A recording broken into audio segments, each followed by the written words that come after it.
అబ్బా! ఇప్పుడు నాకు నైట్‌కి చపాతీ పిండి కలపాలా అన్న శ్రమ లేకుండా ఈజీ ప్రాసెస్ చెప్పేస్తాను.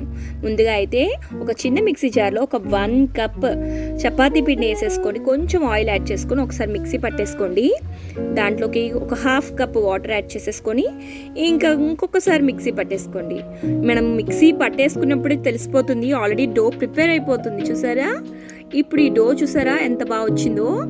కొంచెం కూడా చేతికి అంటకుండా ఈజీగా అయిపోయింది కదా. నాకైతే 4 చపాతీస్ వచ్చేసాయండి. చక్కగా నేను చపాతీ చేసేసుకొని వేడిగా చపాతీస్ నిమిషంలో చేసేసి హాట్ బాక్స్లో పెట్టేసుకున్నాను. మీరు కూడా ఇలా ట్రై చేసి చూడండి, ఎంత ఈజీగా అయిపోతుందో. ఈ చిట్కా అయితే భలే ఉంది కదండి, నాకైతే భలే నచ్చింది. ఈ చపాతీస్ ఇలా ప్రిపేర్ చేసేసుకున్న తర్వాత చక్కగా హాట్ బాక్స్లో పెట్టేటప్పుడు మాత్రం కొంచెం కింద టిష్యూ పేపర్ యాడ్ చేసేసుకొని హ్యాపీగా చపాతీస్ పెట్టేసుకోండి.